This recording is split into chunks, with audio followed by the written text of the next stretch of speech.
biopsy. So,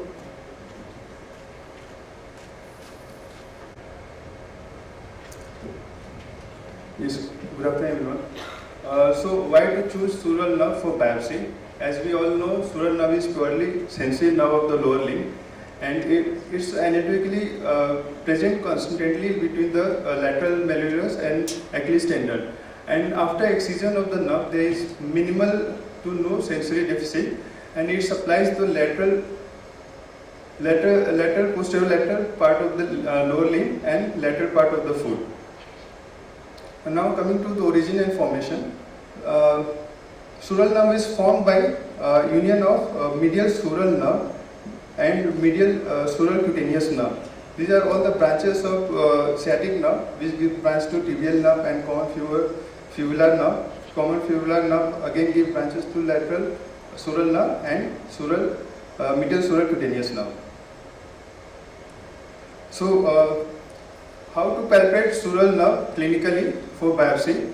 As we all know, the sural nerve emerges between the two bellies of the gastrocnemic muscle and becomes superficial and runs down between the lower quadrant of the Achilles tendon and back of the leg and lateral malleolus. And we all can see in this picture, there is no major artery adjacent to the sural nerve. So, dissection of sural nerve with this area does not pose any risk vascular compromise. Hence, the ideal site for biopsy of sural nerve is the lower quadrant of the Achilles tendon, back of the foot. Now, coming to the biopsy procedure. Before any procedure, we have to clean the area, sterilize it, and infiltrate it with lignocaine for anesthesia effect. Then we have to mark the area for biopsy. The ideal site for biopsy is 4 to 5 centimeter above and between the lateral malleolus and Achilles tendon. After marking the area, we can do the excision. So elliptical excision is chosen for this, as it is cosmetically better and easier to suture. Sural nerve is, it's covered with fats and fascia. So we have to dissect the surrounding fat and fascia to make the sural nerve visible. And after dissecting the surrounding area, we can see a shiny cord-like structure, which is a sural nerve. And for biopsy, the entire part of sural nerve is not needed for excision. Only a small nick can be made, and a small part of sural nerve can be excised. We can directly excise the nerve, part of the nerve, or we can tie two knots 2 centimeter apart, and a 2 centimeter long nerve tube can be excised. The nerve tissue is then laid on the blotting paper or a filter paper to keep its longitudinal orientation preserved and immediately transferred to formalin. Now I will show you a video of the sural nerve biopsy. After infiltrating with lignocaine, marking is done, and after marking, elliptical excision of the overlying skin. After excision of the overlying skin, surrounding structures are dissected to make the sural nerve prominent.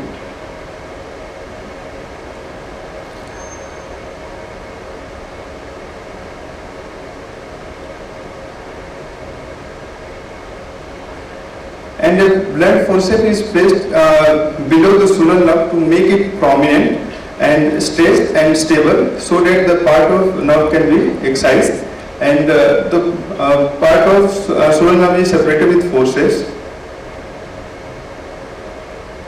And 2 knots are given at each end.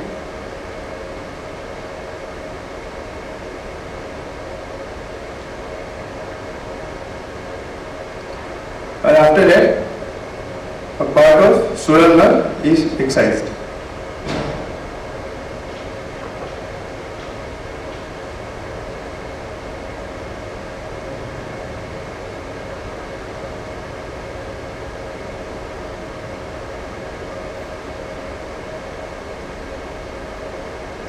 This is the sural nerve after excision, and suture was placed. The surgery was done by Dr. Satilina Pradhan ma'am, and thank you for teaching us, ma'am.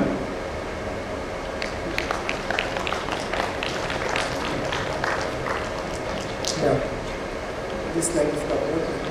So thank you, Dr. Rashid, for showing us so well about the procedure of the nerve biopsy.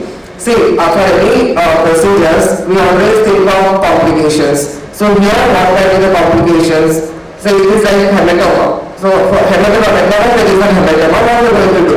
So it is that hemostasis has to be maintained. Post-op compression dressing is very, very important. Then limb elevation and stopping all the anticoagulants 1 week prior to the surgery. So that is one important point. When anybody is taking ecosprin or any anticoagulants, we have to stop them.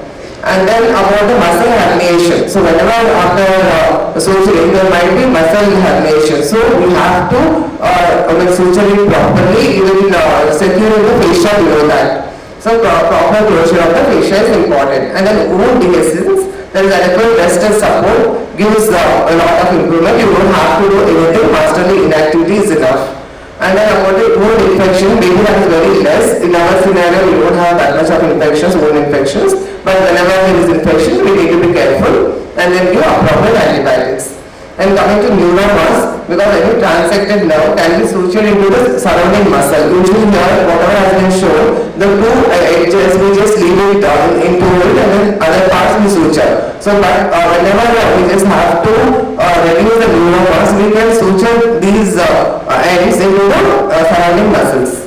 And then the pain, dysesthesia and paresthesias are very common, and sometimes the numbness may be there up to 1 year also, up to 9 months to 12 months also we can encounter the numbness. That is one counseling what we have to give the patient, because they are most worried about numbness, and also whenever we do, and permanent numbness also is seen whenever the cutaneous streaks in that area is severe. So these are all the complications what we encounter in a nerve biopsy. So now coming to just overall the summary or the gist what we think. See, nerve biopsy is not the commonest thing what we do, because of the completion and because of the workshop we have to present it. But otherwise it is a clinical diagnosis. We all know that leprosy is a clinical diagnosis, and then slit skin smear and the biopsy of the area is important. But when we come into like pure neuritic leprosies, ultrasound is one the gold standard. It has come up now, and apart from ultrasound still we are in doubt, we can go in for biopsy. And before biopsy what we will do is most of the alarms and all that we will do FNACs. We would just say do the FNAC and then see. So after doing all these things still we don't get a diagnosis, then go for nerve biopsy, just because we know that technique we are not supposed to do so many biopsies, because in the college, medical college scenarios, most of the general physicians they refer to us because to rule out leprosy, because we know that there are various causes for nerve enlargement. Just to rule out those things, they send it to us, but please don't be in a hurry to do nerve biopsy for the diagnosis of leprosy. And coming to, about this thing, anatomical thing for sural nerve, there is always one point to be careful is saphenous nerve, which is always medial to the nerve. So this one point we all have to keep in mind. So whenever a biopsy is done, negative biopsy doesn't rule out leprosy. So these are a few points which we all should keep in mind. So thank you one and all, and I thank Dr. Shwetalina, Abhishek and Vikas and the whole team for giving us this opportunity to be in front of you today. Thank you one and all. Thank you. An insightful presentation. We now move to our third session on PCR testing in leprosy. To present this crucial topic, we are pleased to have the esteemed team from PGI Chandigarh, Dr. Manjot Kaur, Dr. Ankit Kaushik, Dr. Palak Sharma.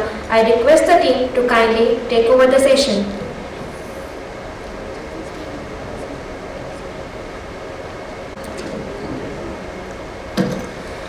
Good afternoon everyone. So I'll be discussing PCR testing for diagnosis of leprosy. Why it is important for diagnosis of leprosy. First reason is PCR is comparatively highly sensitive, especially in smear negative cases. Also, if we talk about limit of detection for triple S microscopy, it can detect up to 10 to the power of 3 to 10 to the power of 4 bacilli per gram of a tissue sample, whereas PCR can detect at least 3 to 4 copies in a sample. 3 to 4 copies in a sample. And also it is very important in early detection before any advanced clinical manifestation of leprosy, such as impairment or deformity that we regularly see in the leprosy patients. Also it is highly specific because we use M. leprae genome specific target, for example repetitive element of M. leprae. And also PCR further aids in screening of antimicrobial resistance.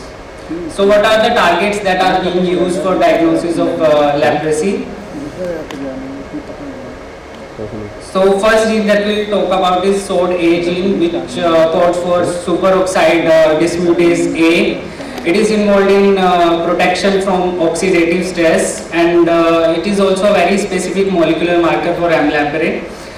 The next one is 16S ribosomal RNA gene, which is highly conserved among bacterial genomes, and it is also important from the point of view of species level identification.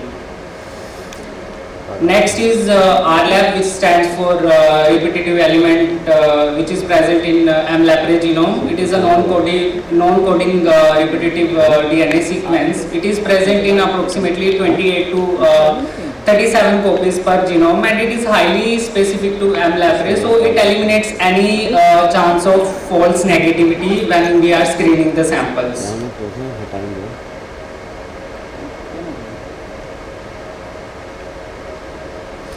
And then for DRS, RPOB, FOLP1 and gyrase A gene of M. leprae are targeted. Next, I'll be discussing very basic principle of PCR, how it happens, what are the steps involved. First step is denaturation. So denaturation occurs at 94 to 98 degrees Celsius. What it does is it leads to separation of double-stranded DNA and make them to separate single-stranded DNA, thus making them accessible to primers, which are DNA oligonucleotide that are designed specifically against the pathogen of interest, the genome of which pathogen we are targeting. So after being accessible, the primers, they annihilate the defined target, and then the tag polymerase comes and it scans the template for oligonucleotide and template junction. So it goes across, and wherever it finds this junction, it sits on that particular junction. It does the same for the other strand of DNA, and whenever tag polymerase has encountered this particular combination, it will lead to elongation by adding the dinucleotide, and thus thus increasing the copy number exponentially. After the PCR is complete, this is a pictorial representation of gel that we do in our lab, which is like really simple agarose gel that we run after putting up the RLab PCR. And this is how it's supposed to look like, but further we have a video demonstration as well, so we'll discuss about all the steps in detail in that video.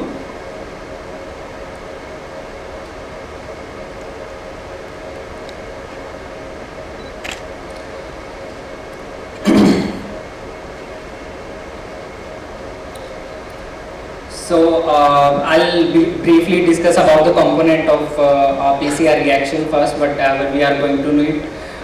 So we are going to need a master mix. Master mix can be of two types. You can mix individual component, that is DNTPs, primers, magnesium chloride and other component, and you can purchase commercially available master mix that has already all the components in it, and then we mix these components in particular ratio as defined by the manufacturer of those particular products.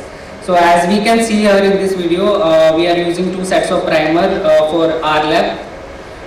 So what we are doing in our lab is we are targeting a 144 base pair region of M. leprae genome.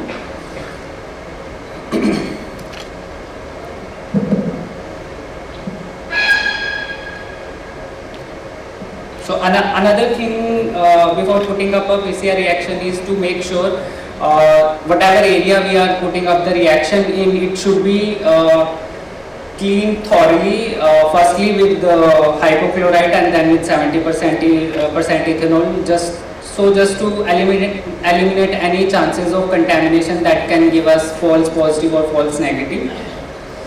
So here in this video what I am doing right now is making the master mix first. So I'll make it go a bit faster.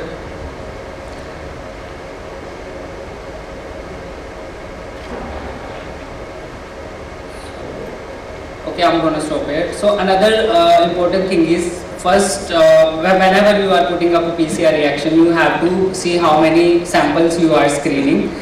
We do not have to put up single component in each reaction. What we do is we make a single reaction for those particular for those number of particular samples. For example, if I have 10 samples to screen, then I'll make this master mix for 10 samples so that I have as minimum as it could be. Like my handling should not be, there should be no pipetting error while executing this procedure.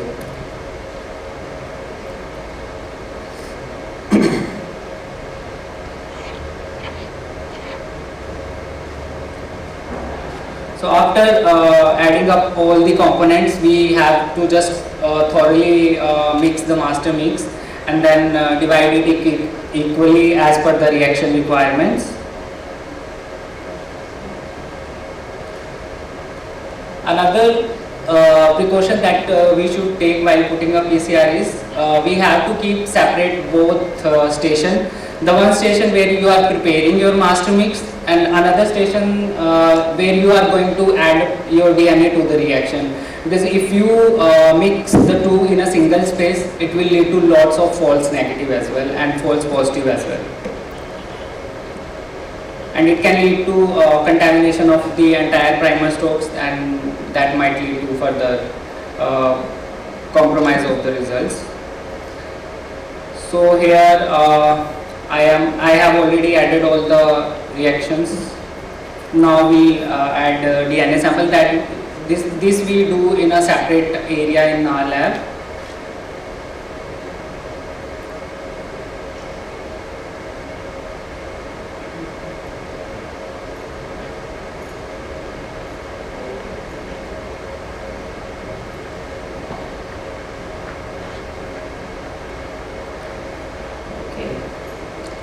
So it's really important when you are done with adding every component of the reaction that is supposed to go in that reaction, you have to give it a spin so that to eliminate any chances whatever reagent or DNA sample could be there on the wall of your tube, it has to come down. Only then it will lead to amplification of your particular genome target that you are targeting.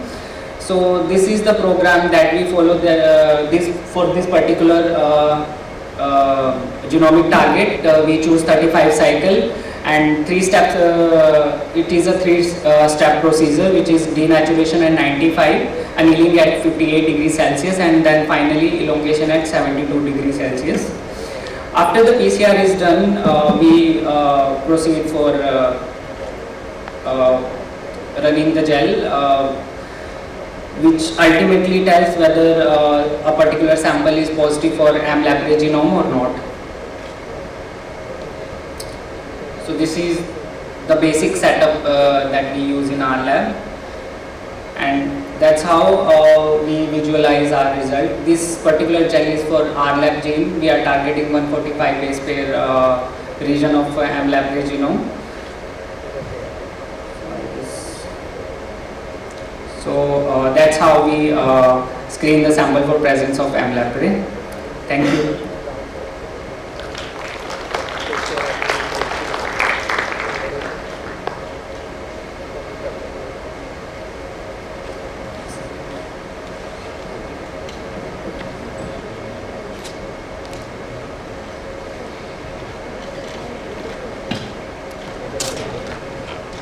We will now proceed for the lunch break.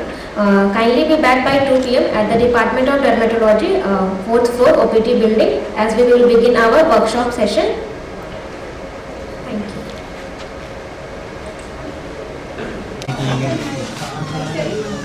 Sashi Shekhar Pandey, So QR code लगा हुआ है, you can scan it. David Prakash.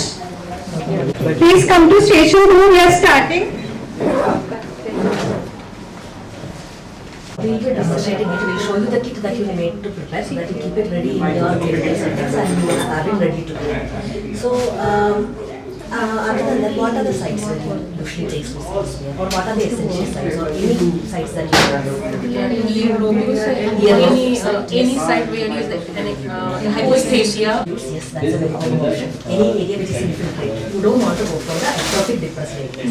You want the infiltrated areas, you want to use.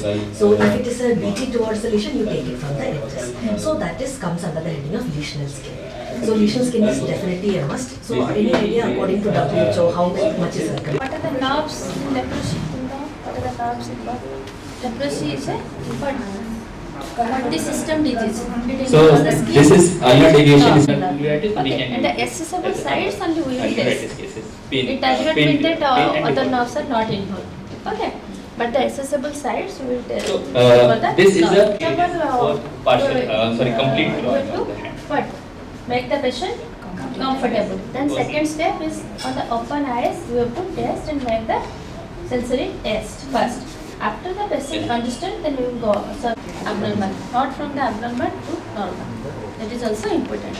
So the spectrum I told, if there is a patch, then you can start from the periphery and go to the center. But if it is a LL pole, you may not get a patch. Okay, so you will see for the global stocking. this is that. Okay, so you have to know what are the sites to look for the globe and stocking. So first you have to know what are the sites for globe and stocking and how to examine a patch. So this is the normal site. अभी ये close your eyes ना जहाँ पता चलता है वहाँ this is the normal skin.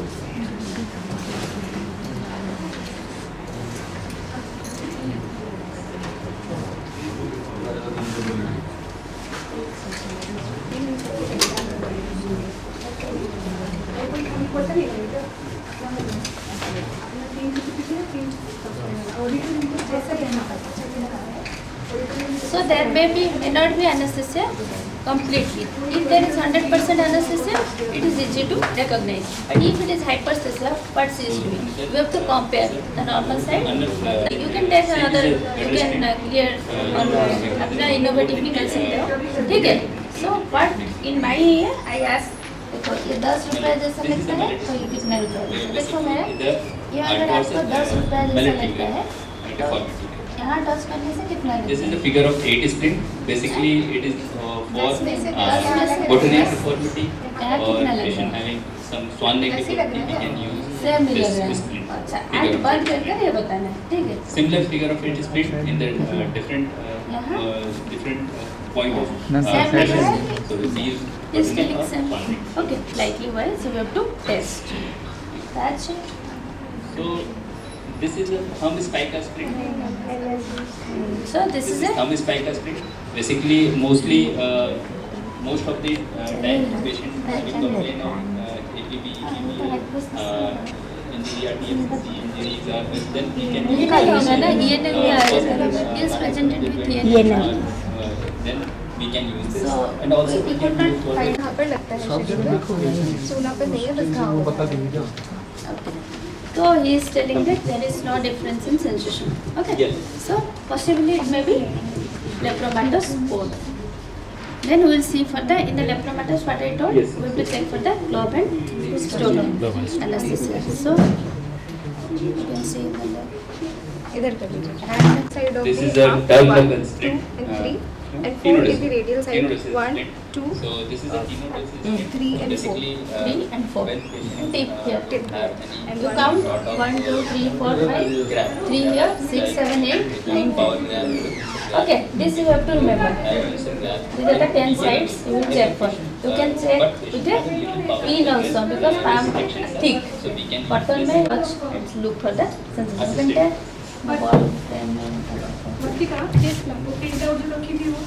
देखो यहाँ पर टच हो रहा है कि नहीं, आँख बंद करके बताना है। Throw also.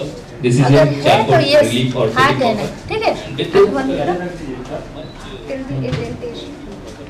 but this is some is right.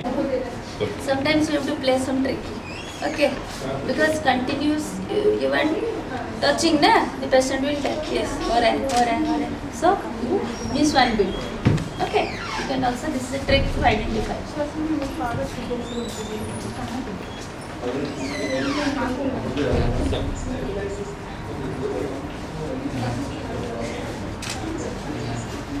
No.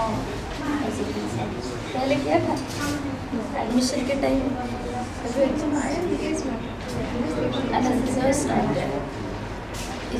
Known as PTB. The weight is transferred from the sole. Because usually what happens is, see, most of us think in terms, when we look at ulcers, when we think of problems of the feet, we think of ulcers. And when we think of ulcers, we forget, it's a question of mechanics. It's not medicine, it's mechanics. If you set right the mechanics, the ulcer can heal. If you set right the mechanics, ulcers don't form. If you omit the mechanics and you think in terms of medicine, the person will walk his way to amputation only. It's mechanics. So that to the calf and to the knee, the patellar tendon on the knee. It's called PTB, patellar tendon bearing brace. Up to that, it distributes the whole weight of the person. So if I'm 70 kg and I'm walking, it has to come. While my other foot is swinging, this foot has to bear the whole thing. So while it is there, it can't bear it all on the sole, which it normally does. We distribute the weight all over the ankle, onto the shin, to the patellar tendon and the calf muscles. So up to the patellar tendon, the weight bearing is distributed. Can we use non-healing profit ulcers? Yes, you can, but you need to see, but it depends on the position of the trophic ulcer. Say over the metatarsal head? Yes, okay. Over the metatarsal head, this can be used. You see, very often it's not this that helps. It's the customization for each patient. So you have to work out where the weight bearing will be for that person. Relieve that there. See, this will not work for my foot. This is a model. Okay, it will not work for all our feet. It may work for someone from whom we took this. So actually, most of these things that you see here have to be customized. If you give them ready-made stuff, it will not be actually suitable, because the weight bearing, suppose we have relieved weight from, say metatarsal head only, but my foot will have it here when I wear this. So I need a different size. It has to be customized. So something like this can be used for non-healing profit ulcers? Yes, it can that be. has to be customized, of Yes, course, but more useful for preventing, but it can help to heal by offloading. Yes. Another thing is there is a thing called metatarsal bar. So if there is an ulcer over here, just you can put just a scooping, double layer of MCR and a scooping underneath, and then you can put a MCR, a metatarsal bar. Say it's like a metatarsal bar here.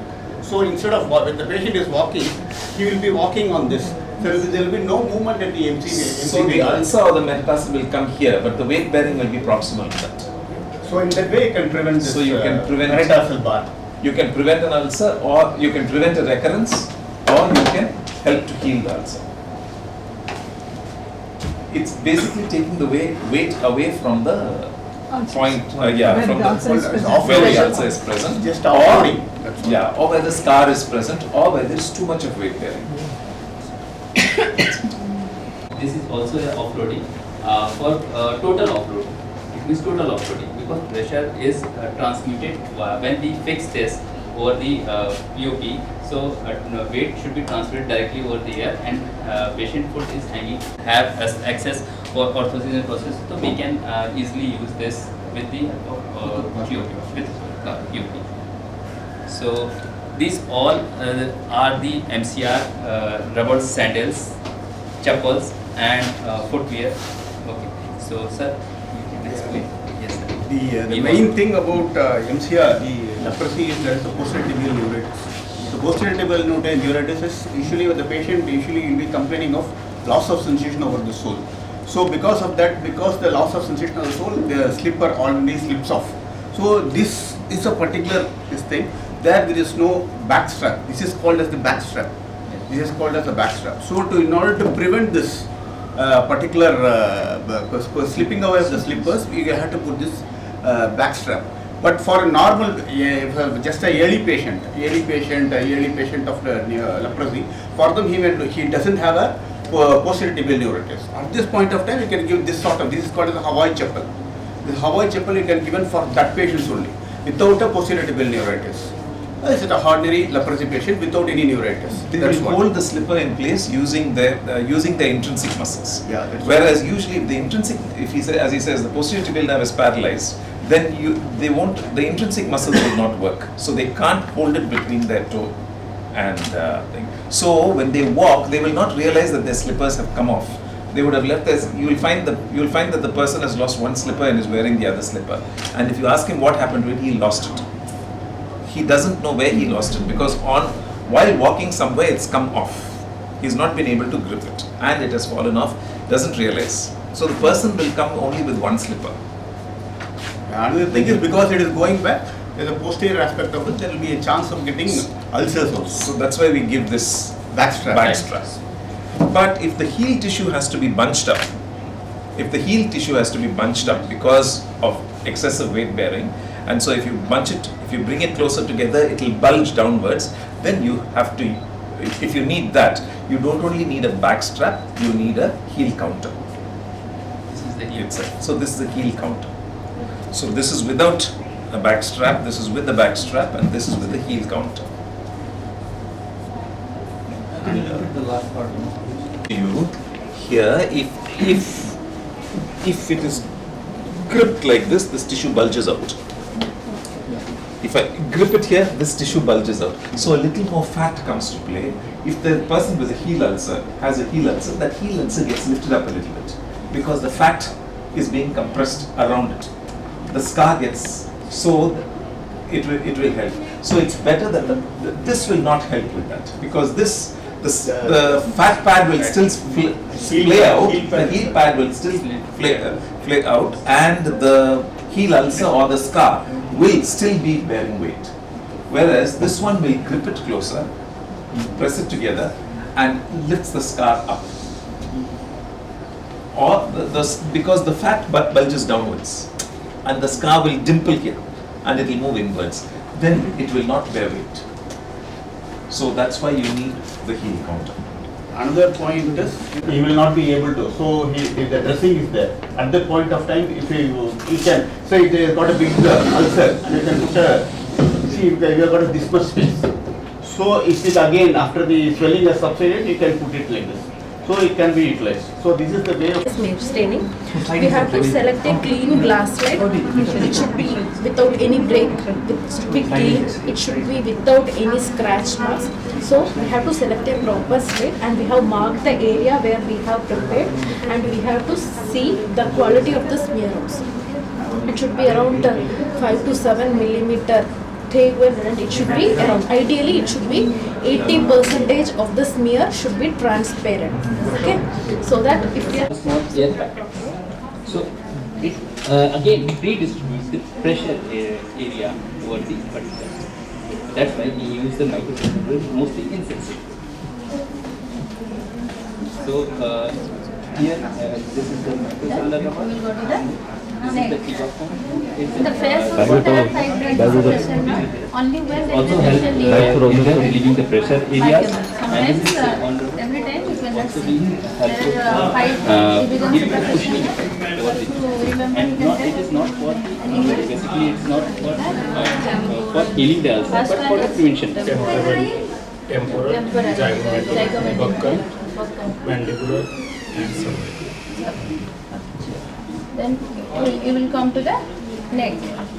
So the neck, the most common nerve is great auricular. So it is when you see that photo, so we ask the patient to turn the head. Then this all for the orthosis, just we will first of all you try to see. Process it when patient having the our patient. So started with this. These are the models of the particular patient having some sort of sudden nose, and then patient having loss of eye and ear of the eye, then ear, and patient having ear loss of ear lobule, then we can use this. So these are the customized for making the skin tone color them. This is the customer cosmetic hand when patients don't have amputated wrist articulation or hand articulation, partial hand amputation. Then I'll stretch the skin, it will be more visible. And after that, Transhumeral process. clavicular. There are three pairs of clavicular. So how to palpate clavicular? In a similar way, we do the supra. These are the partial orthosis Just roll for with partial 2 fingers. partial ornamentation. So there is topilar and the other. Retroauricular also you have seen, you can palpate with 2 fingers for any nodularity or any void. The consistency also you will see, the 4 things you will see in the dog. But the And even when you are trying to make a customized, so better to give the reference to certain PO unit like some private procedure or service are there, and some government service will be there. So you can find out there, and you can send the patient to them for what kind of processes or processes the patient needs.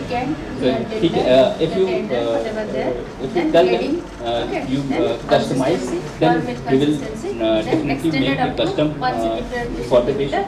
If you tell them there is no nodularity or no high-end cities where is INI is there. There will be no resistance. So most of the INIs have the department of PMR and PMR, INI is Institute of National Importance like AIIMS and SGPGI and other institutes of national importance. Cost burden for patient management. Any questions? Madam रुक जाते हैं, हम लोग भी यही करते थे. You have to sit. This is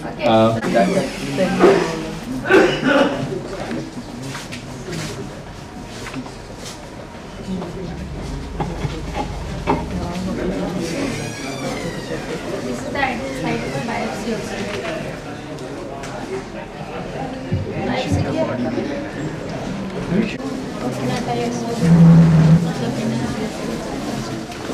you can go and read that. Report में ले जाओ.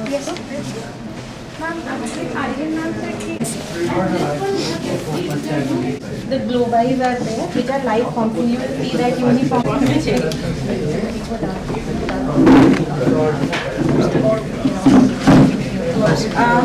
Here you can see the fragmented one and the granular one. Granular one will be completely broken, very small fragments. But the fragmented one will be ununiformly stitched. That will maintain their rod shape, but those will be ununiformly stitched.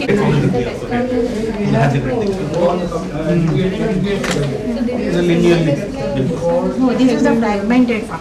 A single bacilli will be like this. So this is a segment of single. Yeah, because it started degeneration. Because the patient might be on treatment. You can see the left side maybe, right side maybe, some inside macrophages. Sometimes the stains are like that is what happens.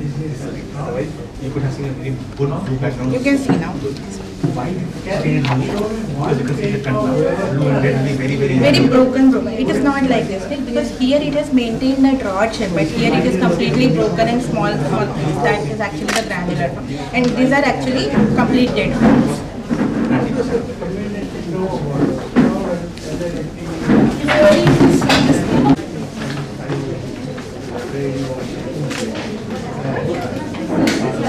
Can you see some pinkish deposits are there?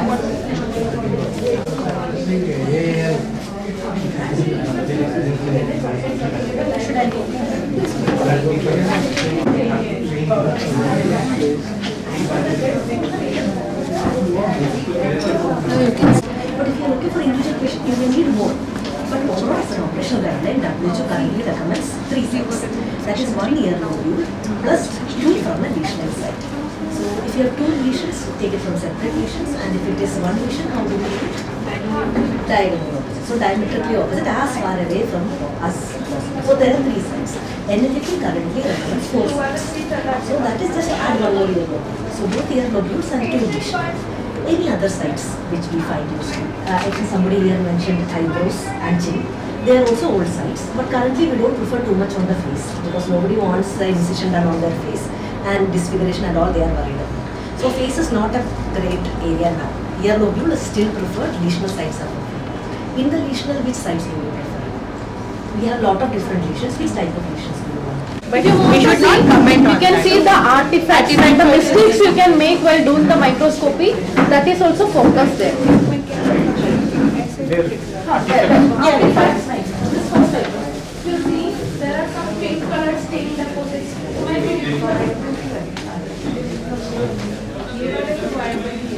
Not normal selecting, 70% We get the oh, we have to wash out the alcohol. Once only centrifuge once or twice. Washed up. Then you have to add this 100 micrometer sample license buffer over this tissue sample. You will get one Tarson micropestle. Which is doing that micropestle will pass. One bacilli is there, which is rod shaped, but center में there is no staining, then it is ununiform. Okay? And here you can appreciate the proper granular. In the center one, that pink bacilli is there, right? Slides will be focused so they can come and again also review. Temperature testing, find out the, whenever you will need some bed, you will find out the pin. And for temperature, rude and fine level. But the full form of vegetables you know, you have seen before vegetables lemon. See, last time there. So there are green, blue, pink. So variety of color, they have different weight of indentation. मतलब जितना weight का indentation होता है, उतना weight का होता है, ठीक है? So for anesthesia, you can know clearly from the cutter. But if it is a hypoanesthesia, then SW For around 5 minutes. And we should give it, what will happen if it is getting cold off and dried, it will get deposited. We should not, we should always pour fresh dry over it for 5 minutes. If it is not getting, or sorry, not is getting dry. So what I have to do, I have to pour more. So fine, we don't need to waste money, we are not sure. So again we have to pour the heated dye. So it should be always completely covering the smear, and it should be kept for around 5 minutes. The timing is important. So, but due to the limitation of time here, we are not keeping it for 5 minutes. Just demonstrating the steps now. So, after 5 minutes, what we have to do? We have to pour off the dye first. We have to discard all the extra. For 5 minutes, we have to repeat the process. For 5 minutes, the dye should be completely covering the smear. After that, we have, after washing, what you will see, it will take all the pink color. The smear will be pinkish. You have to wash until the. Either you can use you can use tap water also, but what it should not, the water should not be directly touching the smear. See how she is washing. She has kept the slide in a slant position. It should not be like you have kept in complete force and whole of the smear is getting washed off. Okay.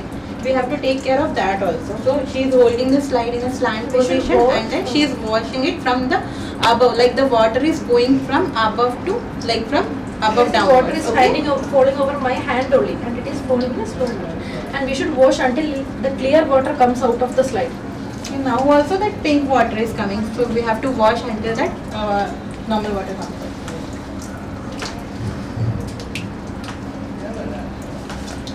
So after putting this thing, what will happen? Everything will become pink, whether it is a bacilli or it is different. For acid alcohol, it is different. Now if you can see, that smear has turned pink color. If the heating process and everything is proper, the smear has taken pink, means everything has taken the pink color. Now what we will do is decolorization. Decolorization, what we are using here? 5% H2SO4. So this one, that one I have kept in a fast and clean. So using a, now what is happening here while doing the decolorization? What a decolorizer will do, as the name suggests, it will decolorize everything. Okay. Except why? It is an acid fast resistant to the decolorization. So all the structures including the bacteria has taken up the pink color. When I am adding acid, what will happen? Bacteria is resistant. So everything except the bacteria will lose the color. And the Mycobacterium leprae will retain the pink color. So for around 2 to 4 minutes I have to do the decolorization step. So after 2 to 3 minutes what I will do, again I will pour off the decolorizer and I will wash. There will be a washing step in between. Should be In between all the steps you have to wash the slide. Now you can see the smear has lost that pink color. Now after washing, now what has happened? If Mycobacterium leprae present, it might be pink. Means all the other structures except the Mycobacterium leprae is already holding one color, so you can't take any more color. All other structures except the Mycobacterium leprae will. This is silicone gel line. It's available in the market and is also help to prevent prevention, basically for the prevention, and those who don't have any some sort of neuritis only for the prevention aspect. This can be used with that also. The first Yes. one also is, the first shoes. The chappal shoe. Already we have an NCR now. This So no need for is initial. This one is for initial. So No, actually, intrinsic muscle paralysis, then you won't be able to grip this. So then what will happen as you walk, the patient will lose this chapel. He'll be having only one chapel finally and he'll come back saying he lost his chapel.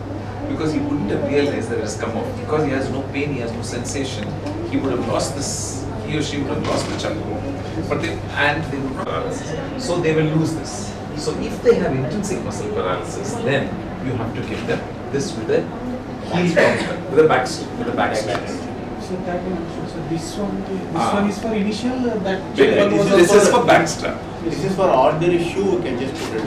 You put it for ordinary. We had to, but one thing is, you should not give it the same size shoe. If your shoe size is around 8, you have to get a shoe size of 9 and then you have to put it inside. Because if this is occupying some space, so we have to give an extra width of this thing for, we have to give a extra space for that. This is just for cushioning effect, that's what. So another, it's a myoelectric hand. Basically, when those patients having loss of their hand, treated hand, so we can use this. This is a myoelectric. You can see how this myoelectric or processing is working for better grip strength. These all are the cosmetic hand, cosmetic nose, cosmetic ear, and cosmetic finger. It's basically all the these are the custom made orthosis and prosthesis. So basically, when you are prescribing, basically prescribe on customized, not prefabricated, because prefabricated are land up into some complication in future. So because your foot size, your foot anatomy and my foot anatomy is totally different, and leprosy patient is similar.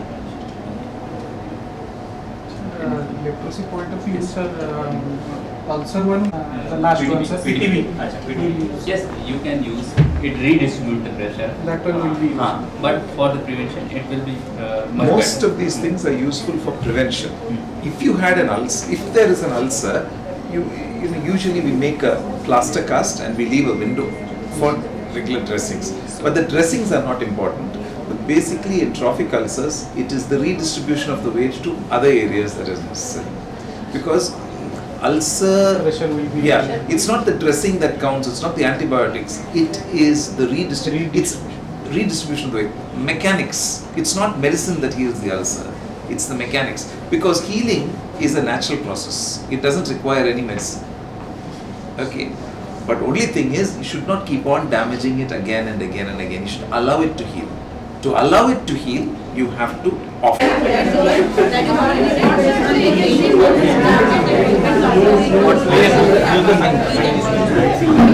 Sir, what we are looking is totally 1 point immersion. अभी हम जो देख रहे हैं एक है, हाँ, अगर मुझे एक में नहीं दिखा तो फिर मैं स्लाइड को मूव करूंगा तो दैट टेक 2, अगर नहीं दिखा तो 100 दिखेगा.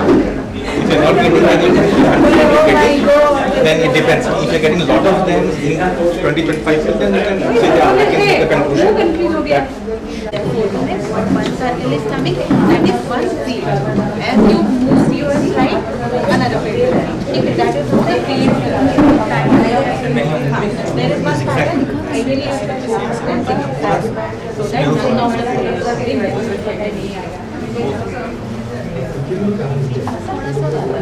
there also you can see the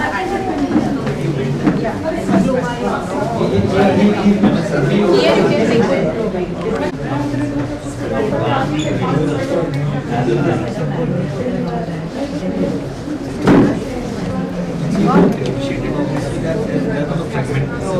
and they are specialized into smaller lines.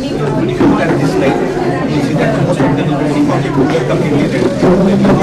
Clearing in between red.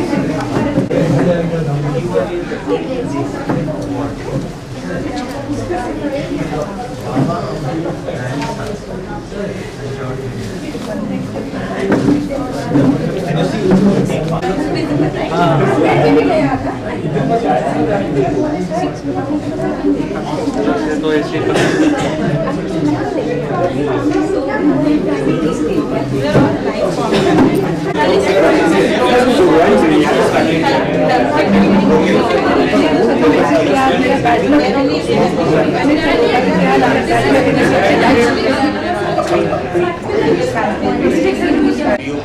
here. So for 1 week we put it like this. Then slowly it stretches. Then after the next week we put it like this. Somewhat slowly after say 3 or 4 weeks, then completely the contraction is released. That serial stretching he showed for the wrist. You can have a similar. No, he showed for the whole wrist. Yeah. So you can adjust it. You can adjust the distance, and so it will keep stretching in this direction. Similarly, the hand for the fingers, you can have smaller ones.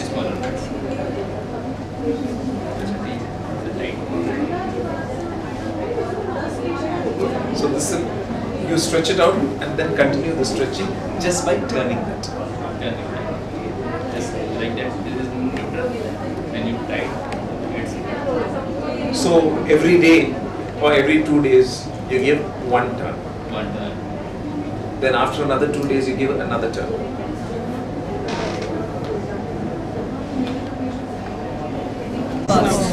You will ask the patient to extend the thumb so that to what is that tendon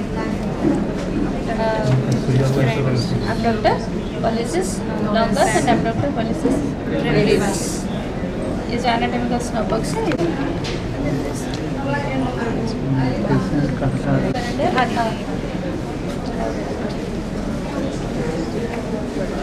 leg का shoulder नेक होता है क्योंकि as भी होता है ना certain types से leprosy has been eliminated but this is not true at all in Bihar, Jharkhand, Chhattisgarh, Odisha but I belong to there are some places coming in the family there are places they epidemic they have just not written Finger in the neutral position which prolong stretching the long finger flexion. This is the dorsal volar aspect is this is the resting rest hand orthosis. Basically, it's in this wrist are in the neutral and finger are in the neutral position. Wrist and finger are in the neutral position, and it is a for the volar aspect sprint and is static. These both are the static sprints. Okay, it is only help to stretch the long finger flexion and prevent the further deformity of the clawing and other deformity which is there. This is a ulnar deviation sprint, which again is a volar aspect sprint. Okay, and which help to prevent the ulnar deviation of the deformity, ulnar deviation deformity. and other painful condition or the ulnar problem of this, like ulnar neuritis. Yeah, this is another is a dynamic type of orthosis in which we can use when there is a wrist flexion contracture is there, so we can use this, and there is a turnbuckle assembly is there, so we can this is a split turnbuckle unit. We can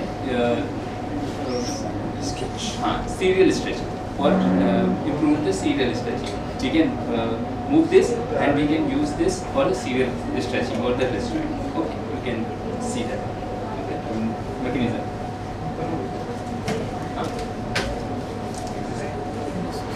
This is a tenodesis splint, basically for these those patients who have some power in their wrist extensor and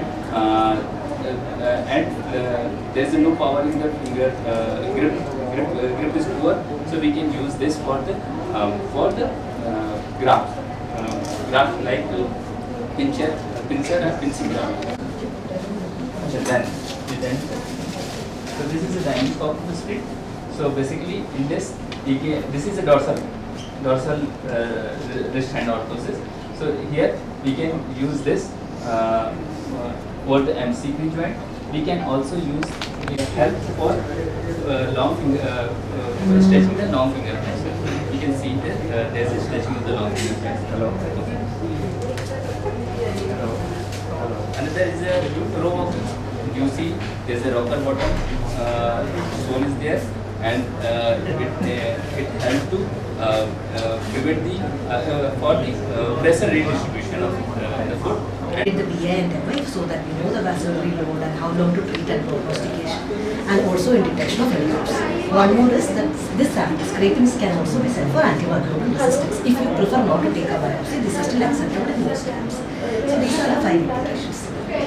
Then what are the sites where you have seen skin smear been taken from? Can we list the sites and see which are the must to do and here also additional site from dorsal.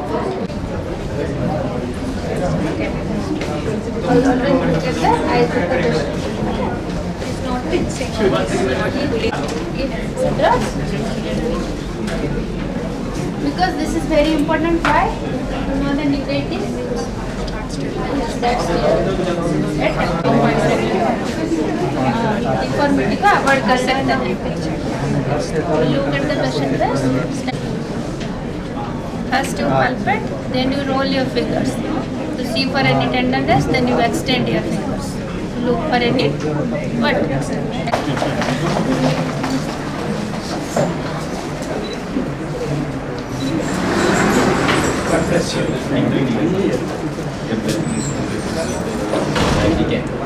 पीछे आओ।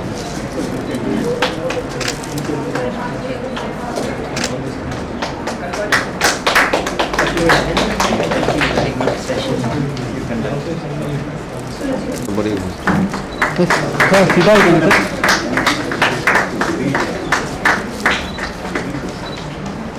उनका top में होगा ना sir, उधर ही Look the way. Will give again tomorrow. Same thing.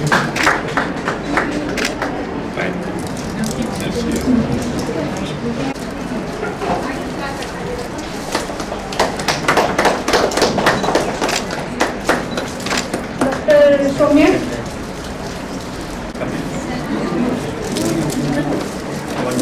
Sir close है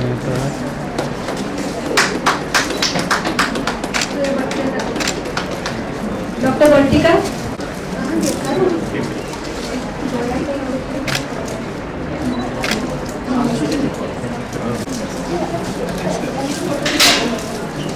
Dr. Joya.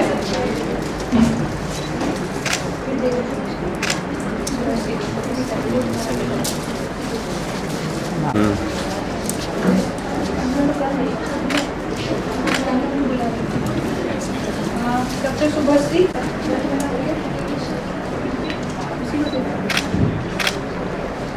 Dr. Isha. अरे हाँ The real things are in transit.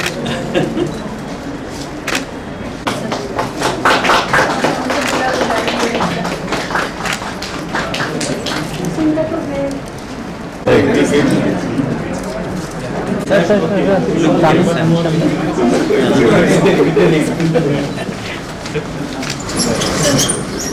you.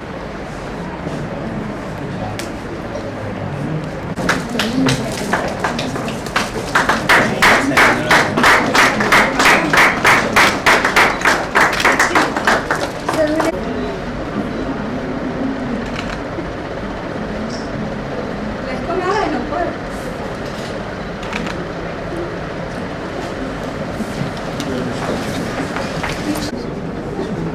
She's third year now, so that's why she was second.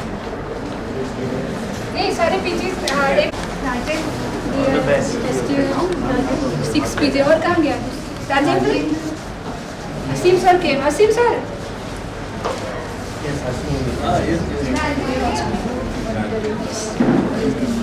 Farooq आपके madam भी आने दो. All the best for your Farooq तो चल रहा है sir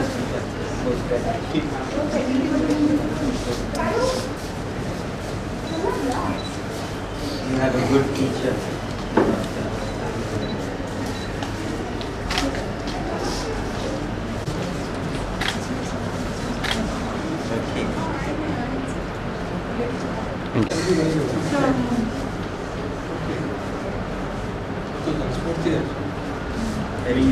Three years sir post AIIMS का All of these methods are to be inculcated in the daily practice so that we do not miss even a single patient of leprosy. Anybody else? इसका We should explain. It is important that we explain to our patient whatever we are doing in his or her own language, so that Very the good. examination is Very nice. One question. Do you think leprosy will be eradicated in India? Answer. Yes and no. Those who think yes can raise your hand. Those who say no, they say no. No. But Will you be out of jobs if leprosy is not there? no will be there in jobs why? Because of dermatology. Wish you all the best. thank you sir is sir's teacher In leprosy, when Sir was my boss, and he was my guide. I am proud.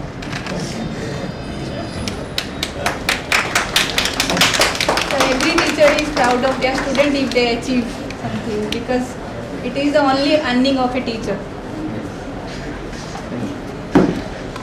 I am also very proud that Sir is going to give tomorrow's oration. The first oration will be by Sir tomorrow at 11:30 in the morning after the inauguration.